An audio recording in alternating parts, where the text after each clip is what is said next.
इनेलो विधायक इनेलो के नेता अभय चौटाला एक प्रेस कॉन्फ्रेंस कर रहे हैं। सीधे आपको वहीं लिए चलते हैं। पदाधिकारियों की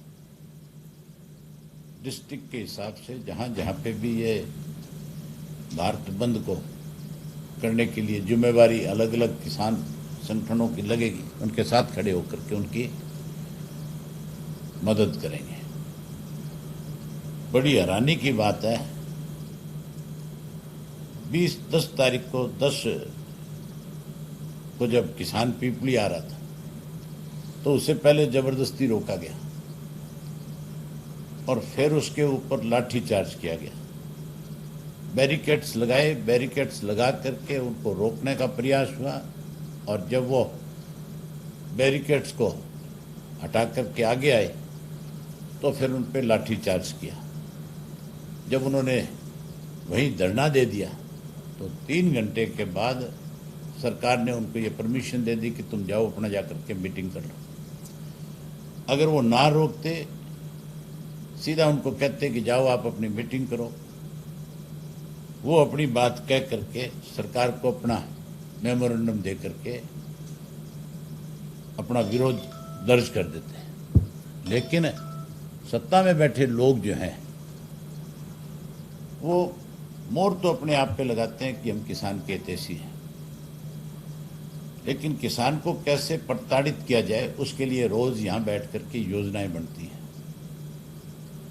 उन्हीं योजनाओं के तहत आज पूरे देश का किसान अपने आप को ठगा हुआ महसूस करता है। हरियाणा में जो हालत किसान की इस बीजेपी जेजेपी की सरकार के वक्त में हुई है वो एक काला अध्याय है अपने आप में। यहां धान के मामले में किसान को लगातार पिछले 6 वर्ष से लूटा जा रहा है।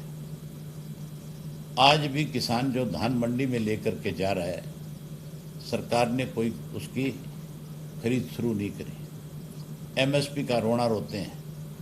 हम कहते हैं कि एमएसपी के बिना हम कोई फसल खरीदेंगे नहीं। और कल तो यहां तक के भी बयान आए एक मिनिस्टर के कि अब तो सरकार ने एमएसपी और बढ़ा दी। मैं आपके माध्यम से एक बात कहना चाहूंगा कि एमएसपी बढ़ाई 50 रुपए गेहूं पे, सरसों पे बढ़ा दी, चने पे बढ़ा दी, लेकिन आज की तारीख में भी मंडी में किसान का बाजरा पड़ा है। उस बाजरे को जिसकी एमएसपी के हिसाब से 2100 और कुछ रुपए का रेट है, आज उस किसान को 900 रुपए में बेचने पे मजबूर हो रहा है। सरकार उसको कहीं खरीद नहीं रही। केवल बयान देते हैं कि हम बाजरा भी एमएसपी पे खरीदेंगे और ये कहते हैं कि हम मक्का भी एमएसपी पे खरीदेंगे। मक्के की फसल तो बाजार में बिक ली, तुम कब एमएसपी पे खरीदोगे? 700-700 रुपये कुंटल पे बेचना पड़ा, 1000 रुपया कुंटल का किसान को नुकसान हुआ, क्या वो भरपाई करोगे?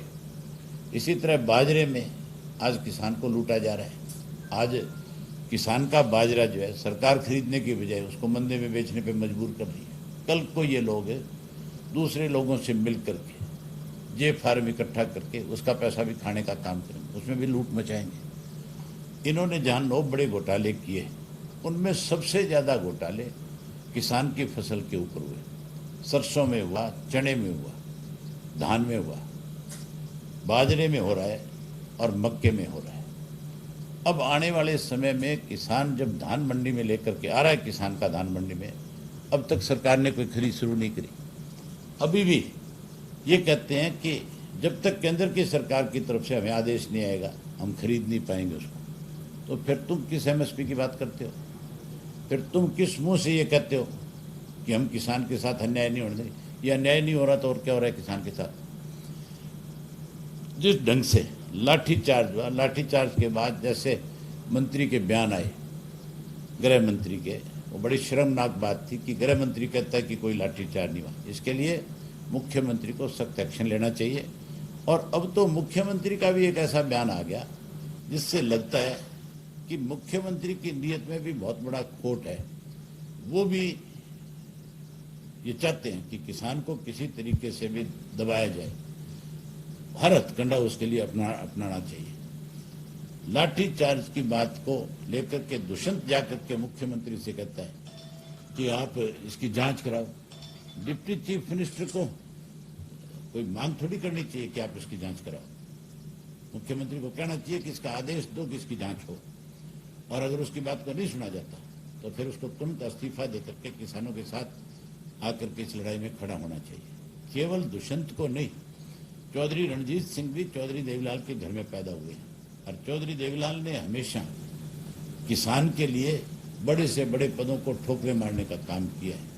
चौधरी रणजीत सिंह को भी ऐसी सरकार में एक मिनट नहीं रहना चाहिए जो किसान के साथ इस तरह का दोगला व्यवहार कर रही है। एक तरफ लठों से पीट रही है, मार रही है, दूसरी तरफ एक ऐसा अध्यादेश ला करके, एक ऐसा बिल लेकर के आए जिससे आने वाले समय में किसान को लूट लिया जाएगा, जिससे किसान को अपनी जमीन बेचने पर मजबूर होना पड़ेगा।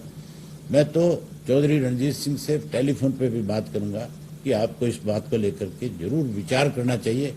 जहां सिमरनजीत कौर ने अपना इस्तीफा दिया है, आज इस देश के अंदर किसान मसीहा के नाम की बात आती है, किसानों के हमदर्द की बात आती है, तो 4 लोगों के नाम लिए जाते हैं। सबसे पहला नाम सर छोटू राम का आता है, दूसरा नाम चौधरी चरण सिंह का आता है, तीसरा किसान के मसीहा के रूप में नाम आता है तो चौधरी देवीलाल का आता है, चौथा नाम आज अगर किसान के साथ सबसे बड़ा जुड़ा हुआ है तो सरदार प्रकाश सिंह बादल का है। उन्होंने जहां इस्तीफा देने का काम किया है, वहीं इन दोनों को भी इस्तीफा देकर के किसान की इस लड़ाई के अंदर सारी अपनी जो स्वार्थ कापन है उसको छोड़ना चाहिए और छोड़ करके किसान के साथ खड़ा होना चाहिए। अगर हम जैसे लोग, चौधरी देवीलाल के घर में जिन लोगों ने जन्म लिया है, अगर वो लोग आज किसान की लड़ाई में किसान के साथ नहीं खड़े होंगे तो फिर देश के किसान का विश्वास हमारी परिवार से उठ जाएगा, चौधरी देवीलाल के नाम से उठ जाएगा। इसलिए जरूरी है कि इस लड़ाई के अंदर उन लोगों को, इन पदों को छोड़ करके लोगों की भावनाओं के मुताबिक किसान के साथ आकर के खड़ा होना चाहिए। वहीं उसके साथ साथ हम 23 तारीख से 24 तारीख से, परसों से, कल से अपना डिस्ट्रिक्ट हेडक्वार्टर के ऊपर कल अम्बाड़ा और यमुनानगर 2 जगह पे होंगे। वहाँ पे किसान साथियों को साथ लेंगे, हमारी पार्टी के लोग भी उसमें शामिल होंगे, और हम जाकर के डीसी के माध्यम से राष्ट्रपति को, गवर्नर के माध्यम से एक मेमोरेंडम भेजेंगे कि ये जो अध्यादेश है इनको वापस लिया जाए, और इनको वापस लेकर के नए सिरे से किसान संगठनों के साथ बैठ करके अलग अलग राजनीतिक दल जो इस प्रदेश देश में है, उन सब लोगों से बातचीत करके फिर कोई ऐसा बिल लेकर के आओ जिससे किसान को भी लाभ मिले, जिससे कर्मचारी जो वहाँ लेबर करने वाली है उसका भी नुकसान ना हो, वहाँ जिस व्यापारी के माध्यम से वो अपना माल बेचता है उसका भी नुकसान ना हो। मैं आपको एक उदाहरण बताता हूँ। ये लोग कहते हैं कि हम बिचौलिया खत्म करना चाहते हैं, ये कहते हैं कि हम किसान को सीधा पेमेंट देकर के उसको मालो माल करना चाहते हैं। मैं आपको एक चीज बताना चाहता हूँ।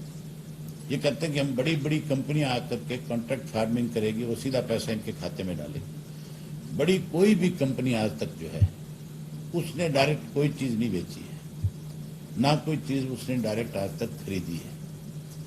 बड़ी कंपनी आप मारुति ले लो, बड़ी कंपनी आप आज महिंद्रा की ले लो, बड़ी कंपनी जो आज आप अडानी की ले लो, आप इसकी रिलायंस की ले लो, टाटा की ले लो, जितनी भी बड़ी कंपनियां हैं उन्होंने अपनी डीलरशिप आगे दे रखी है। उस डीलरशिप के बाद उन्होंने आगे सब डीलरशिप भी दे रखी है। वो अपना माल जो बेचते हैं डायरेक्ट नहीं बेचते, वो अपना माल पहले एक अपने डीलर के पास भिजवाएंगे। डीलर से पहले एक व्यक्ति ऐसा भी उनके बीच में है जो उस माल को कहीं एक जगह पे रखता है, स्टोर करता है, फिर वो आगे उसको डीलर को देता है। डीलर भी अपने सब डीलर के माध्यम से उस सारी चीज को बेचता है। मतलब जितनी बड़ी कंपनी आएंगी उतने ही ज्यादा लोग बीच के अंदर इसमें खाने वाले पैदा हो जाएंगे। आड़ती जो है, जिसको ये बिचौला कहते हैं, वो तो एक आदमी है, उसके बीच में तो कोई आड़ती और किसान के बीच में कोई तीसरा आदमी नहीं है। और किसान का आड़ती पे विश्वास है, आड़ती का किसान के ऊपर विश्वास है। ये बिचौला कह करके उस व्यापारी वर्ग को भी गाली देने का काम करते हैं। जो 24 घंटे किसान की मदद के लिए बैठा हुआ है और किसान का जिसके ऊपर विश्वास है। ये ठीक है कि बहुत सारे ऐसे किसान भी हैं आज की डेट में जो अपना माल बिना आड़त के भी बेचने का काम करते हैं, डायरेक्ट भी बेचते हैं, लेकिन 90% लोग जो है आज भी अपना सारा सामान आड़ती के थ्रू खरीदते हैं और आड़ती के थ्रू बेचते हैं। ये उसको दलाल की संज्ञा दे करके उस व्यापारी को भी बेइज्जत करने का काम करते हैं। अगर बड़ी कंपनियां आ गई तो फिर आप मान करके चलो ये बड़े मगरमच्छ जो है इनके तो 10-10 बिचौली आ जाएंगे और वो 10-10 लोग जो है उनको खाने का काम करेंगे। तो इसलिए जरूरी है कि इन बिचौलियों को खत्म किया जाए। जिस किस्म की छूट सरकार ने आज उस बिल में उनको दी है कि आप कितना भी माल स्टॉक कर सकते हो, अगर माल स्टॉक हो जाएगा किसी चीज का, आपने भी हमने भी सबने भुगता है। एक वक्त ऐसा आता है जब किसान अपना आलू जो सड़क पे फेंक के जाते हैं, ट्रॉलियों की ट्रॉलियां अखबारों में, मीडिया में, इलेक्ट्रॉनिक मीडिया में, सोशल मीडिया में दिखाया जाता है कि किस तरह से किसान अपना आलू जो है स्टोर नहीं कर सकता क्योंकि उसके पास कोई स्टोरेज की जगह नहीं, इसलिए उसको वो फेंकना पड़ता है सारा का सारा। और फेंकता है सरकार, उस किसान का आंसू नहीं पूछती, उस किसान को जाकर ये नहीं करती कि तेरा आलू जो है हम खरीद लेंगे तो इसको सड़क पे मत फेंक, हम इसको स्टोर करने का काम करें। जब स्टोरेज की छूट उन बड़ी कंपनीज को मिल जाएगी तो फिर जो आज किसान आलू फेंक करके आता ये लोग उससे 2 रुपए में, 2.5 रुपए में खरीदेंगे और उसको स्टोर करेंगे। फिर हमने उस आलू को 100 रुपए में खरीदा है, उसी आलू को जो 2 रुपए में पैदा करने वाला है उसको 100 रुपए किलो के हिसाब से बेचना शुरू कर देते हैं। तो इससे ब्लैक मार्केटिंग बढ़ेगी, इससे उन लोगों के पास अथाह पैसा इकट्ठा हो जाएगा जिनकी कैपेसिटी है इन सब चीजों को स्टोर करने की, और वो आदमी मारा जाएगा जिसके पास स्टोरेज की कैपेसिटी नहीं है और गरीब आदमी है, छोटा किसान है, वो 100% खत्म हो जाएगा। इससे प्रधानमंत्री ने कहा तो ये है कि कोऑपरेटिव सिस्टम से छोटा किसान जो अपना कोल्ड स्टोर बनाने का काम करे। अगर छोटे किसान को इतनी समझ हो तो फिर आप मान के चलो हम ब्राजील से आगे चले जाते हैं। हमारे यहाँ कोऑपरेटिव सिस्टम है ही नहीं, थोड़ा बहुत कोऑपरेटिव सिस्टम जो है उसमें सरकार की बहुत बड़ी दखल अंदाजी है। वहां पे भी सरकार जो है अपने अधिकारियों को लगा करके उन कोऑपरेटिव सिस्टम के ऊपर अपना अधिकार रखते हैं। जो कोऑपरेटिव बैंक है, आज किसान उन बैंकों से जाकर के एक पैसा नहीं ले सकता। अगर सुपारिश नहीं है किसी अधिकारी के पास किसी की, उसको पैसा नहीं मिलता। तो ये तो लूटने का एक साधन बनाया हुआ, अखबार में खबर देख करके सुर्खियों में आकर के किसान के हितैषी बनने का ढोंग करने वाली बात है। इसलिए हमने भी अपनी तरफ से ये तय किया कि हम 24 तारीख से लेकर के हमारे 22 के 22 जिलों में जाकर के किसान का पक्ष रखने का काम करेंगे और वहीं मांग करेंगे सरकार से कि इस पे सेशन बुलाओ, सेशन बुला करके पूरा टाइम लोगों को अपनी बात कहने के लिए दो। हैरानी की बात है, कांग्रेस पार्टी जो है वो भी इसके ऊपर ये कह रही है कि हम किसान की लड़ाई को लड़ेंगे। आप चौधरी भूपेंद्र सिंह हुड्डा जब आपसे मिले तो उनसे एक बात पूछी, 2013 के अंदर यही सारे के सारी जो आज आपका ये जो आए तीनों अध्यादेश जो है ये वो भी लेके आए थे 2013 में। उस वक्त सुषमा स्वराज जो है वो विपक्ष की नेता थी। उसमें इनका अपना बेटा भूपेंद्र सिंह हुड्डा था, जो दीपेंद्र है, वो सांसद था और वो खुद उसके अंदर उस डिबेट में लोकसभा में हिस्सा ले रहा है और वो भी बारी बारी बिचौलिए की बात करता है। वो भी बारी बारी इस अध्यादेश को लागू कराने के लिए सरकार के साथ खड़ा है। ये लोग कांग्रेस जो अध्यादेश 2013 में लेकर के आ रही थी, आज बीजेपी लेकर के आई। 2013 के अंदर ये इसलिए कानून नहीं बन सका, इसलिए बिल नहीं पास हो सका कि वो जो कांग्रेस की सरकार थी उसके अंदर बहुत सारी ऐसी पार्टियां थी जो किसान के हिमायती थे। बंगाल था, बंगाल की ममता बनर्जी की पार्टी सरकार में शामिल थी। लालू प्रसाद यादव की पार्टी शामिल थी। इसी तरीके से तमिलनाडु की जो आपकी एडीएमके जो है वो सत्ता में शामिल थी, और छोटे छोटे कई दल थे। मुलायम सिंह की पार्टी ने भी समर्थन दिया हुआ था। उन सब ने ये कह दिया था कि अगर आप इस बिल को पास करवाना चाहते हो, अगर ये लागू करना चाहते हो, तो फिर हम आपके साथ नहीं, फिर चाहे सरकार गिरे उस चीज के लिए आप जिम्मेवार हो। इसलिए वो तो अभय चौटाला को आप यहां पर सुन रहे थे, सरकार पर सीधे तौर पर निशाना, और उन्होंने इनेलो की आगे की रणनीति इसे लेकर क्या रहेगी इस बारे में भी विस्तार से यहां मीडिया कर्मियों को जानकारी दे रहे थे।